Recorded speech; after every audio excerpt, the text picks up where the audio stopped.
Hello guys, how are you? Hope you're good. This is your guy Paul, and in this video I'm going to give you the exact grand total of the total amount that we used for my trip from Nairobi, Kenya all the way to South Africa. Some of you asked me, Paul, why don't you just give us the final figure? Why didn't you tell us to start watching the video with a calculator? Okay, I had all your concerns and your feedbacks, and here are my responses. So sit back, relax, make sure you watch the whole of this video. It's going to be a very short video. It's not going to be like the other one. This one is going to be less than 10 minutes. I just need less than 10 minutes of your time, and it's going to save you a lot. Okay, so guys, if you watch my previous episode, I was explaining the total cost of how much I spent from Nairobi, Kenya, all the way to Cape Town, South Africa. And I want to tell you something. I was giving you a financial analysis, financial position, financial statement.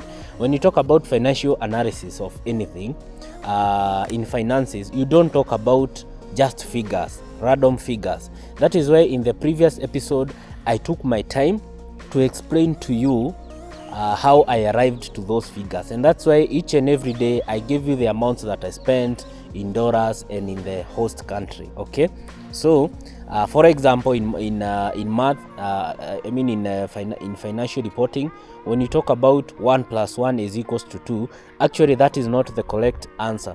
1 + 1 may mean a lot. It may mean, where did you get this one? Where did you get this other one? The two ones, after you combine them, you get 2. Where is this 2 going? Like, for example, I sell a land at 1 million. I sell another land at another 1 million, meaning I have 2 million. I have 2 million in hand. Okay, now my question is, where is this 2 million going? Am I buying another land, or where did this 2 million go? Am I buying another land? Am I saving that money? Am I putting back into my investment? So that is what we mean when we talk about financial analysis. You don't just give random figures. But in this episode, since you requested I give you random figures, I'll just give you random figures to make it as easy as possible to those of you who did not want to hear the whole story of how we spent the whole money. Now, I'll give you an average of the amount we spent. Per day we were spending 150. Per day we were spending 150 US dollars. That was the average daily expenditure. We did a total of 22 days in that whole trip. So if you are to multiply 150 USD, now I have a calculator on your behalf. So if you are to do at 150, you multiply by the 22 days that we traveled. That translates to that 3,300 USD. 3,300 USD. It translated to that amount.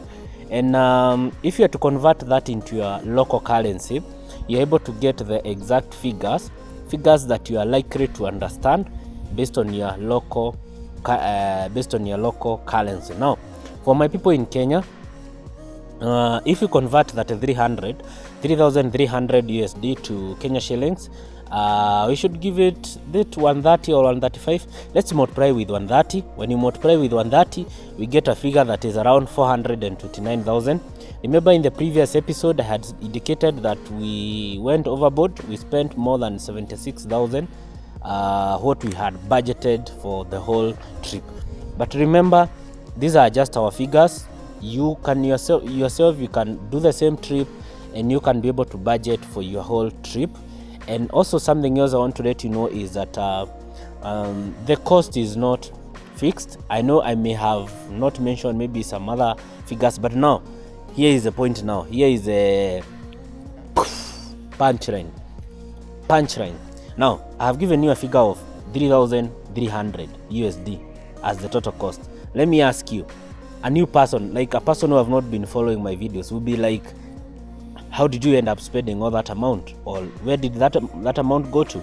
That is why I did that whole elaborate video to tell you how I spent the money in each and every day. But since you requested, here you have the answer. There you have the answer now. In the next episode, I'm going to do my Kasha shock on all the countries that I did. I did 7 countries. I started with Kenya, Tanzania, Zambia, Botswana,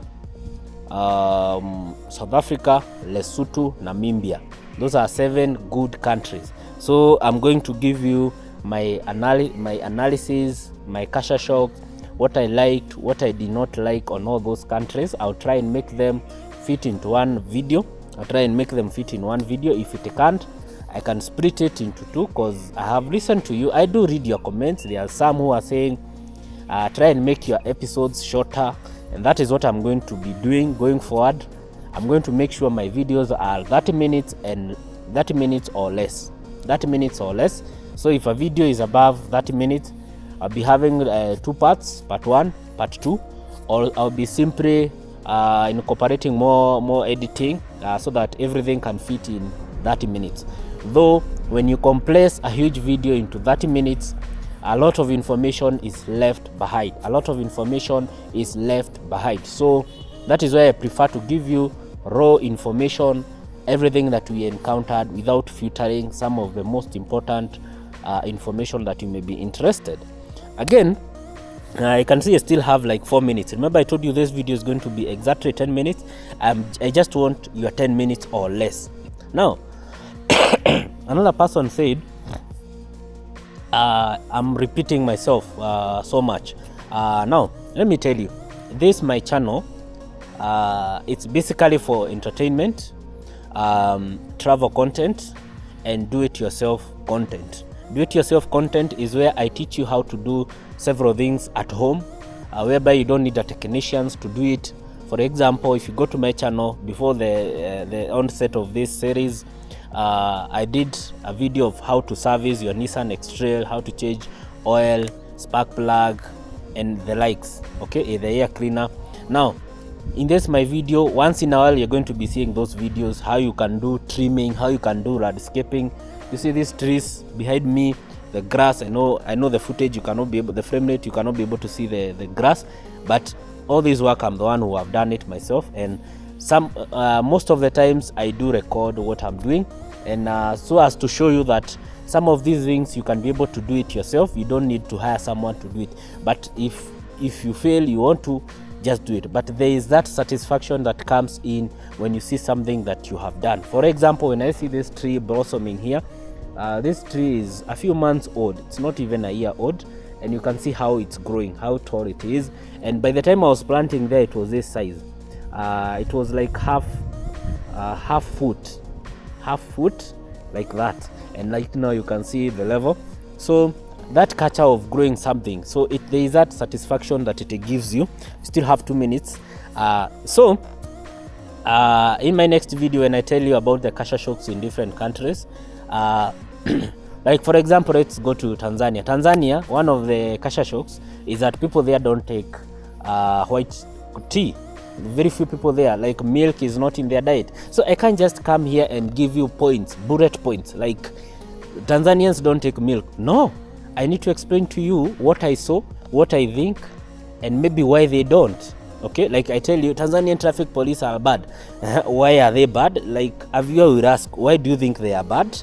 Maybe I'm the one who is bad. So I'll need to explain to you why I feel and why I think I felt this and not that. So guys, thank you a lot, and remember, I still need a DJI mic mini or mic 2, and I'll really appreciate. So make sure guys you subscribe, and I'll really appreciate. Thank you. Okay.